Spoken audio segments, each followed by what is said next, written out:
Hello friends, कैसे हैं आप लोग। मोटर के अंदर आपने अक्सर देखा होगा कि हमारे पेच लूज़ हो जाते हैं।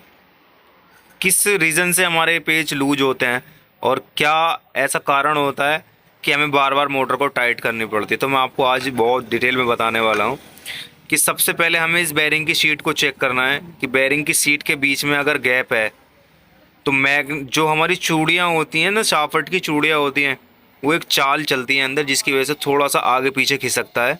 कि अगर इसके अंदर चाल है, हमारे इस बेरिंग और सीट के बीच में चाल है, तो ये नट बार बार लूज़ होने वाले हैं।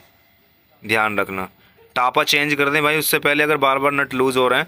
और एक चीज़ का और ध्यान रखना कि एक लूज़ होने का मेन रीज़न ये भी होता है कि मोटर की शाफ्ट अगर बैंड है, मोटर की शाफ्ट अगर बैंड है तो हमारा भाई बार बार पेच लूज़ होंगे। वो कोई ताकत नहीं है भाई कि हमारे पेचों को रोक सके।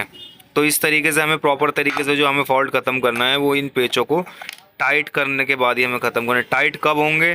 तब हमारा ये मोटर की शाफ्ट बिल्कुल राउंड में चल रही होगी, बिल्कुल बिल्कुल भी उसके अंदर डबलिंग नहीं होगी।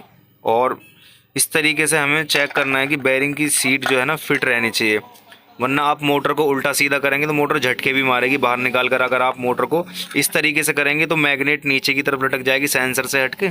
उसके बाद में हमें प्रॉब्लम देखने के लिए मिलेगी, मोटर ऐसे ऐसे ऐसे ऐसे ऐसे करके झटका लेके चलेगी। तो कभी कभी ऐसा भी होता है कि जब मोटर के अंदर ज़्यादा लोड होता है तो मोटर की जो चूड़ियाँ होती हैं गरारी की, वो आगे की तरफ खींच के मैग्नेट को अंदर की तरफ खींचती हैं थोड़ा सा, जिसकी वजह से झटका भी मारती है। ये छोटे छोटे फॉल्ट दिखाई नहीं देते, सुनने में थोड़ा भाई ऐसा भी लग रहा होगा नॉनसेंस सा। तो इस चीज़ का ध्यान रखना है कि सीट के बीच में लूजिंग बिल्कुल भी नहीं होनी चाहिए। ठीक है गाइस, थैंक यू।